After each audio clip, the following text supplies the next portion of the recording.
what's going on, everybody? It's Luke Beller. First off, I wanted to tell you guys happy March. I know that it is not March 1st. It's been March for a couple of days now. Honestly, I didn't really realize it completely, but now it's March 3rd, so happy March, everybody.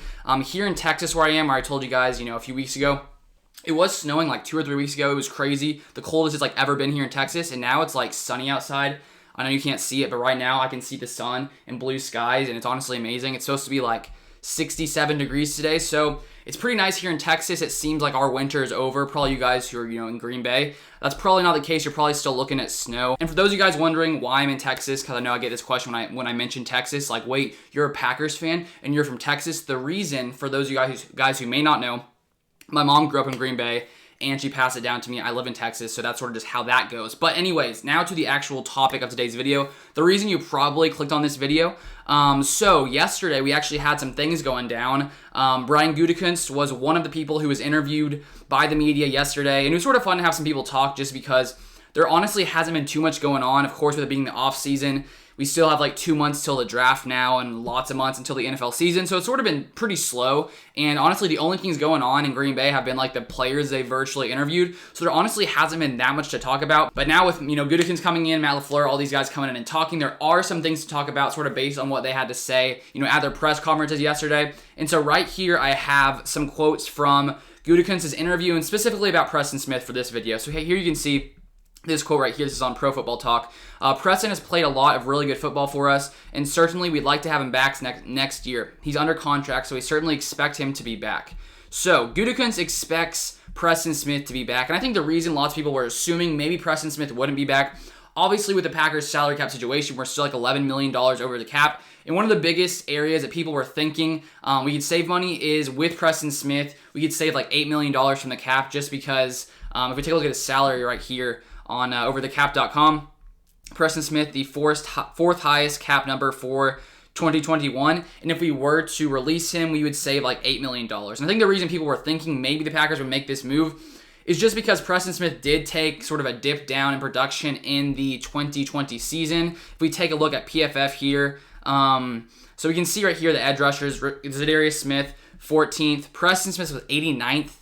Which is not very good. Rashawn Gary was 44th. And so I think a lot of people were thinking, including myself, it could potentially make sense to get rid of Preston Smith with him not performing at the level, that he did in a previous year. And he is being paid a ton of money. I checked on Over the Cap. He's the 24th highest paid edge rusher.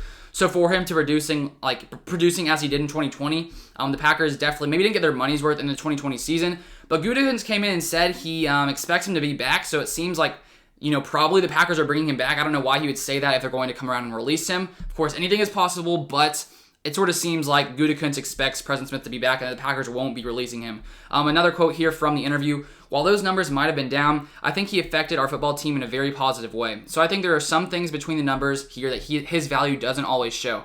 He's kind of always been that way all his career. If you go back to Washington, his sack numbers were always a little bit up and down. But the way he affected the game with his length, not only is a pass defender, but in the run game as well. So he's a really good player for us, and he's got a lot of good years left, that's for sure. So Gutekunst basically saying maybe his sacks were down, but he still sees Preston Smith, impacting the game in different kinds of ways that maybe don't show up on the stat sheet. So now to take a look at Preston Smith and basically his numbers from 2020. You can take a look here. You can see, by year, sort of his stats. So one thing that was sort of talked about in the 2020 season, a lot of people were saying, oh, he's not producing as much because Mike Pettin is dropping him into coverage much more than he did the year prior. The thing is with that, it's not really true. If you take a look here, coverage snaps, he actually played more coverage snaps in 2019, 148 coverage snaps in 2019, 119 coverage snaps in 2020. So he was dropping back still, but not as much as he did in the 2019 season. And then now taking a look at his pressures from 2019 to 2020, sort of seeing the decline that we saw in Preston Smith. 62 total pressures in 2019, dropped down to 29 pressures. So basically cut in half, 15 sacks to 5 sacks. I know some sites have him at 12 sacks, but I guess every site judges it differently what it's a sack. So 15 to 5 sacks, 12 hits to 9 hits, 35 hurries to 15 hurries. So he definitely took a decline when it came to rushing the passer. As you see here, His like only really grade to change much for PFF was his pass rush grade, which sort of allowed him to, you know, not be very good when it came to his grade in the 2020 season. And then if we take a look at how he did play in coverage, similar to 2019, he allowed, let's see, 13 receptions both years, 130 yards 2019, 122 yards in 2020. So similarly, when it came to covering, they gave him a pretty bad coverage grade. Probably not the best idea, I mean, to drop him back in coverage considering he hasn't done that amazing when he has done it. And so I think it did make sense for the Packers to potentially release him for the way he played in 2020. But maybe the Packers assume that he's going to bounce back in 2021 because it was probably one of his worst years of his career. So you'd sort of expect him to maybe have a bounce back year coming into 2021. And if that were to be the case, obviously that'd be great for the Packers to be able to have, you know, Zadarius Smith playing at high level, Preston Smith, and Rashawn Gary, who's definitely been improving in the recent past, in the past year. And so now the question for the Packers is, you know, what other moves are they going to be making to free up that cap space? Because the league year starts in like 2 weeks now, and, you know, without releasing Preston Smith, we still have $11 million to clear, and that's like without signing other players and all that kind of stuff. You know, a few different things I've seen could be done. Restructuring contracts, like Aaron Rodgers is a big one that could be restructured. Taking a look here at the salary cap. Aaron Rodgers' cap number for 2021 is, let's see, $37 million. But there are some ways to basically change his like bonus to something to save up some money. You know, you guys know I'm not a salary cap expert, but those were some things I was seeing that we could sort of restructure his contract. I'm not sure about what else. I think I saw maybe Adrian Amos, we could restructure his contract.